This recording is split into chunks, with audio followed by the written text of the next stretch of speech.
Hi everyone, this is Eric Studer, Senior Design Producer at Airtight Games, and it's my pleasure to present Murdered Soul Suspect, a supernatural detective thriller that's a brand new blend on the action-adventure genre. In this collaboration with Airtight Games and Square Enix, we asked the player to solve the hardest case of all, their own murder.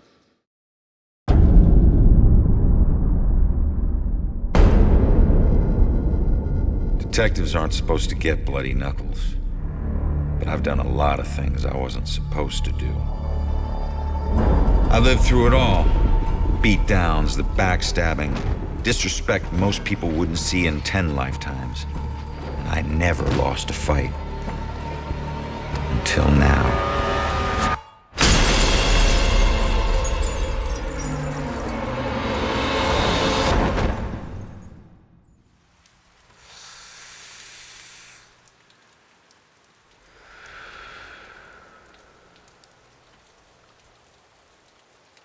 Hey man, what are you doing?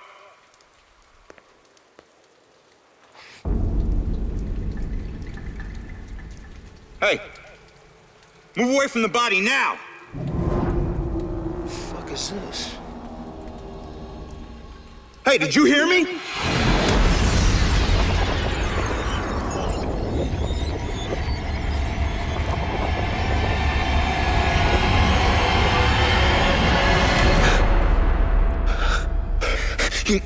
My God. Hey, no!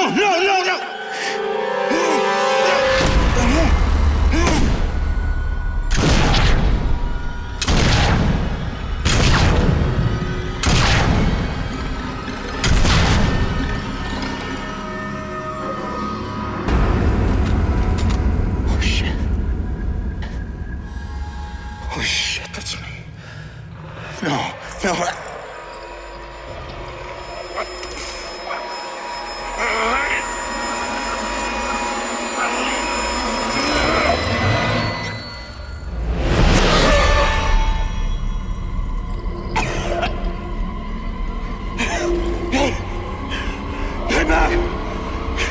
Get back here! I said, get back here!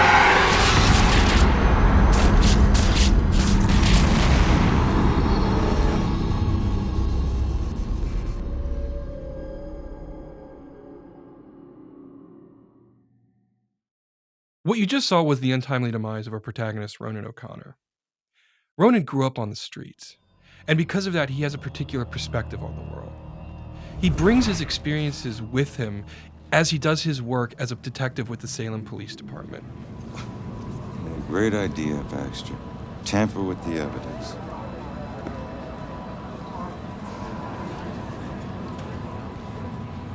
Backup. Who needs backup? You shouldn't have tried to be one of us.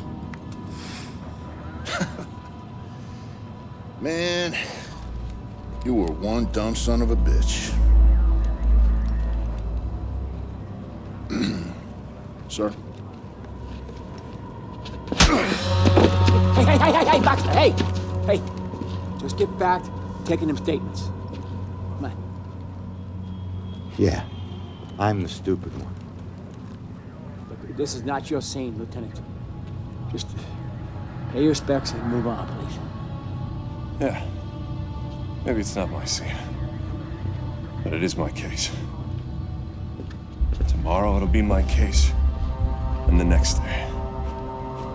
Until we catch him. You do well to remember that, Sergeant. Look, I'm just following Captain's orders here. You know the procedure when a family member is... Yeah, well... Take all the time you need, LT.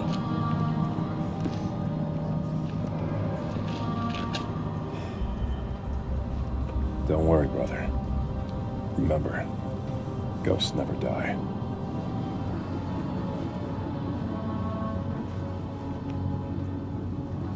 And do me a favor, con man. Tell Julia I miss her. She knows, Rex. She knows.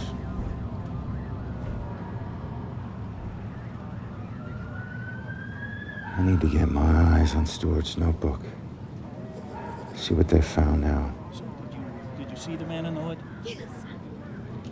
I don't know if she saw anything. He killed that man in the street. He was in my apartment. No need to be so secretive, boys. We're on the same team. I've been investigating this case for a long time. I gotta see if they found any leads that I don't already know about.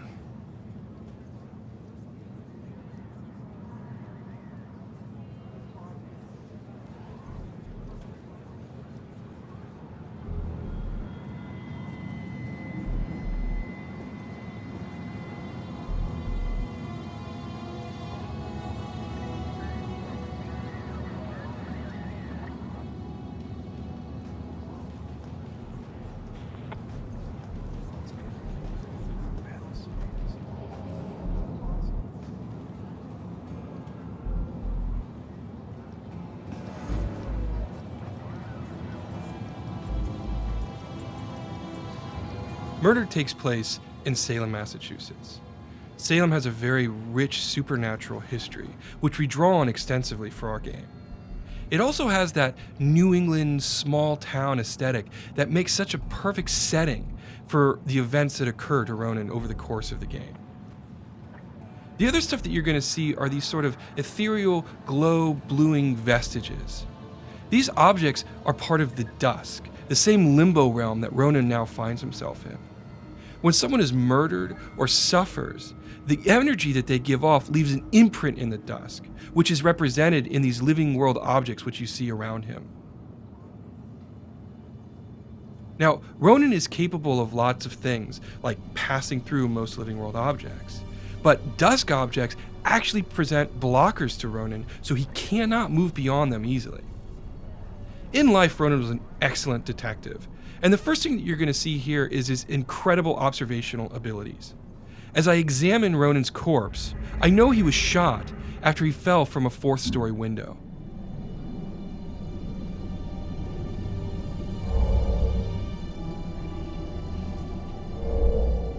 Bingo. I knew it. However, I'm limited as a ghost. A living world detective can actually interact with the evidence he has. He can pick it up and turn it around in his fingertips. The cigarette over here, I can't pick that up. Ronan has no ability to examine it. In that sense, he's limited. But as a ghost, he has so much more power. Because unlike a living detective, Ronan can possess human beings. And while you can't directly control a human being while possessing them, you can do things like look through their eyes. I need to find information that could be relevant to my case. So I look up and down his notepad, and I see that he's written down that the victim was shot with his own gun. There we go. The killer didn't bring a weapon, so he used mine? What does that mean? But Ronan could do more than just look through the eyes of the people he's possessing. Over here, I see 2 police officers. Now, I can't hear what they're saying, but if I possess Officer Robinson and listen through his ears... What a night, huh, Robinson? Yeah. Crazy. Ronan, unbelievable. I don't get it. What was he even doing here? Asking for it. A witness called in saying he saw the killer enter a building. Ronan responds, disregards orders for backup. Next thing you know, the killer tried to see if he could make him sprout angel wings. And then bam, bam, bam, bam, bam. 7 to the chest. Point blank.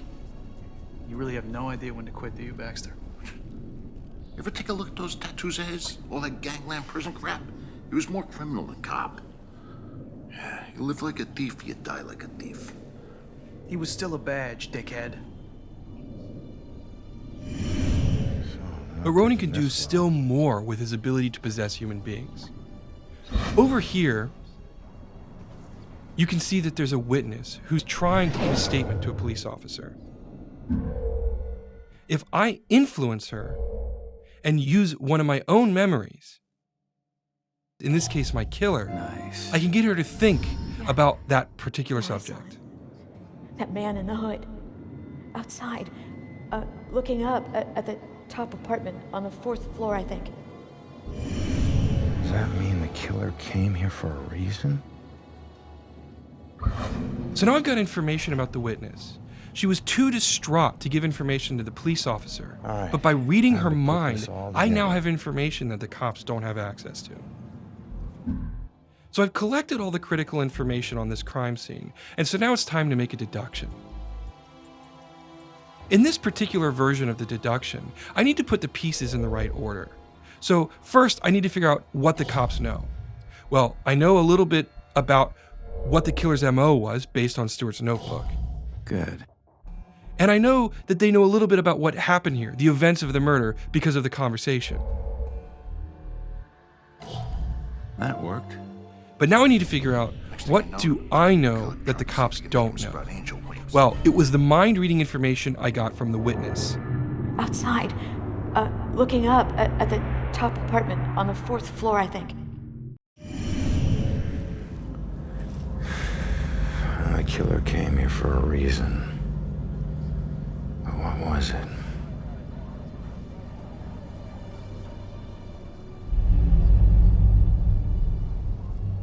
The apartment up there must have some clues. Except that's my way in. That's closed. Fantastic.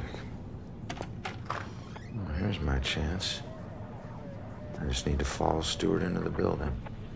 So I mentioned before that Ronan could pass through most living world objects and was blocked by vestiges. But there's another thing that he's blocked by: external walls of building. I mentioned the sort of foundation in the supernatural that the town of Salem has. Well, in our game, the citizens christen all of their buildings. What this does is it creates a supernatural barrier that prevents spirits from entering and exiting freely. The only way Ronan can get in and out of buildings is by finding a breach in that barrier. Now, Officer Stewart ahead of me has opened that door, creating the breach that I need to get inside.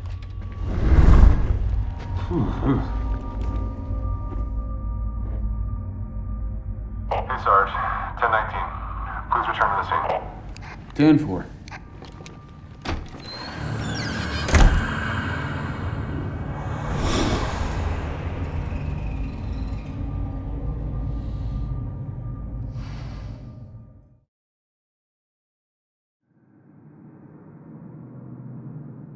So now I'm moving on to the second key component of our product, which is exploration.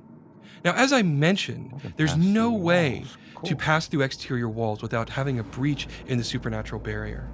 Interior walls of buildings don't inhibit me the same way.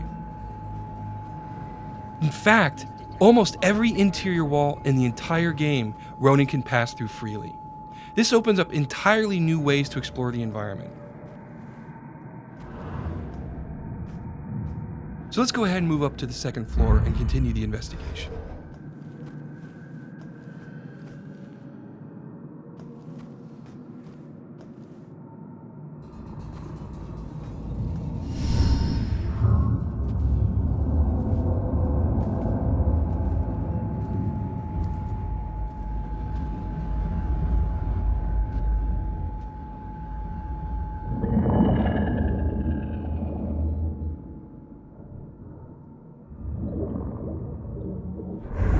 Hey, how the hell did it come back? Did I do that?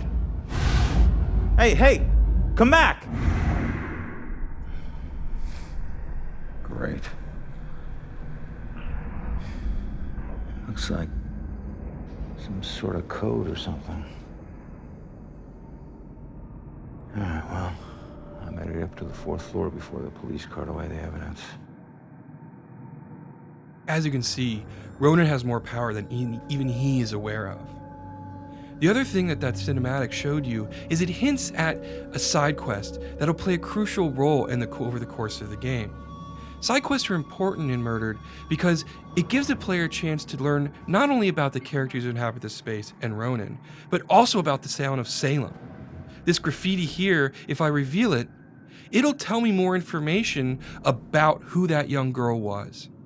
Okay, so now I want to go over here and I'm going to malfunction this particular stone. Now, if it gets the attention of this young lady, which I believe it has, she's going to wander over and examine it and see what has happened.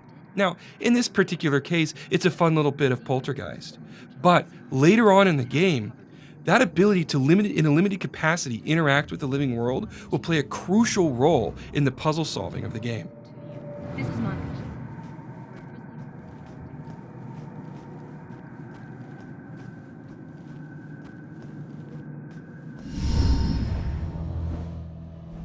The Dusk is not a safe place. What you see here is the first of several demon types that the player will encounter over the course of the game.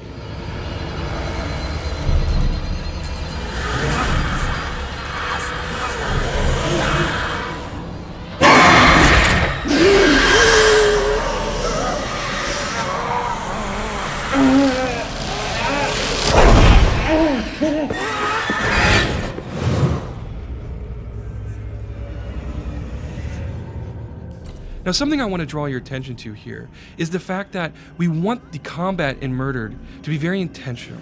We want the player to understand the combat space, build a strategy, and execute on it. The demons are incredibly strong, and if you attack them head on, you will be defeated. So it's important to get behind them when they're unaware and rip them apart from the inside. This represents sort of the holistic design that we're taking with Murdered. Both in the case of investigation and exploration and combat, we want it to be very intentional, very thoughtful. We want the player to constantly be engaged in the game and always be thinking about their next decisions. It's that sort of consistency of design that we're going for. Now here, you see that on the street, we use possession to solve crimes. But now, we use it in combat. We can defeat demons by hiding within living targets.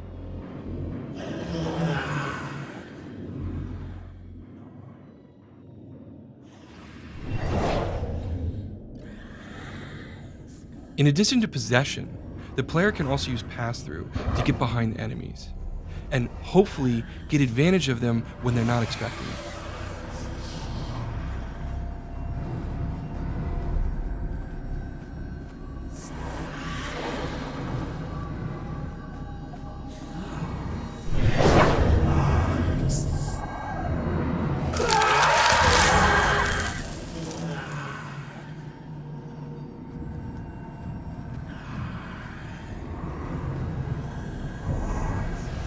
One more ability I want to show here is something that we're calling teleport right now.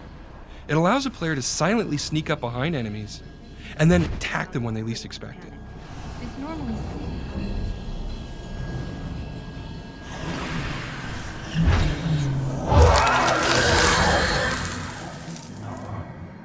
These three abilities are just the tip of the iceberg. When the product ships, there's going to be plenty of strategies for the player to use to build their own path through the combat spaces.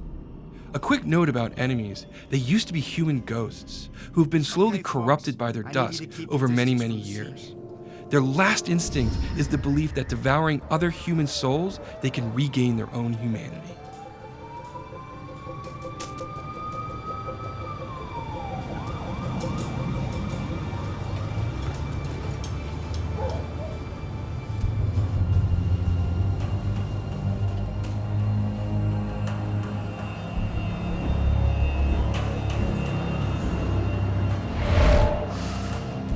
Damn it.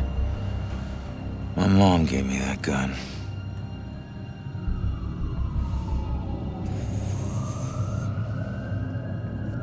Now what the hell happened in here?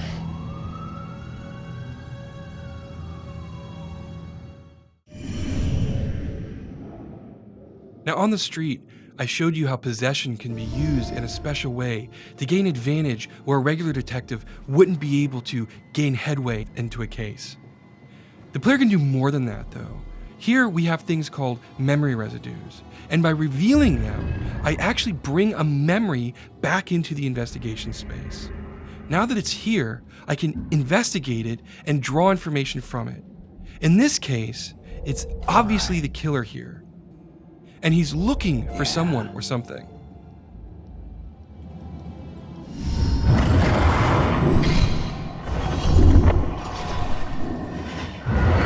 What is he looking for? Okay, so let's continue on with the investigation. Over here to your left, what you're gonna see is a baseball bat.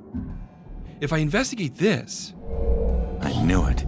it's interesting because This is clearly a metal bat, but it was bent. And it was done recently because it's part of the crime scene.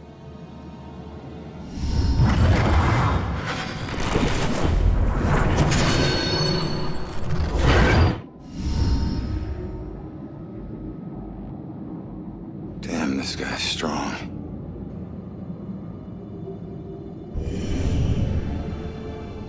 All right, so now I'm gonna make my way over and continue investigating the apartment. On the other side of this living room, I'll see a broken window. If I interact with this,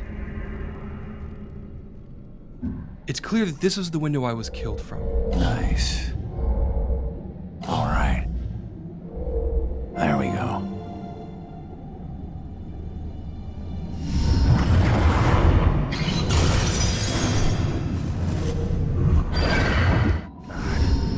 I didn't stand a freaking chance.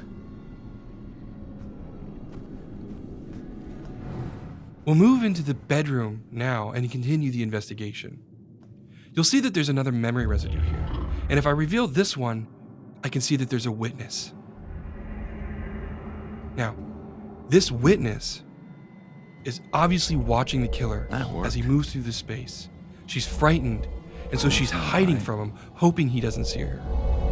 Bingo. Nice.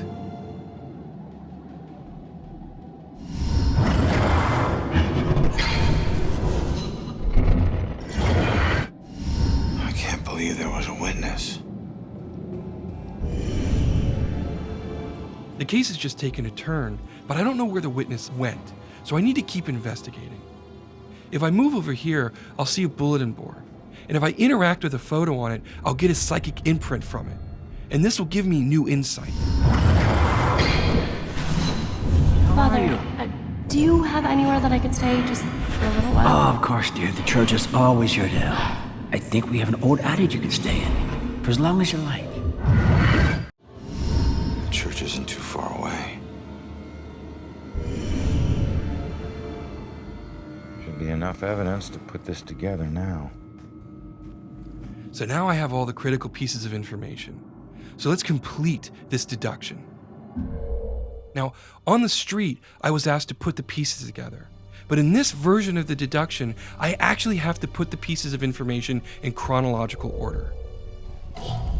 In this instance, the eyewitness was here first, at which point the killer showed up. Ronan arrived, confronted him, but was overpowered and thrown out of the window. I knew it.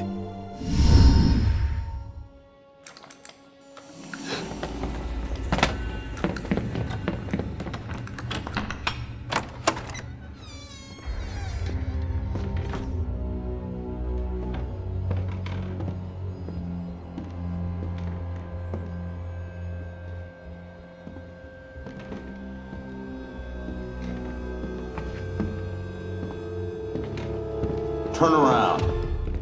You're under arrest.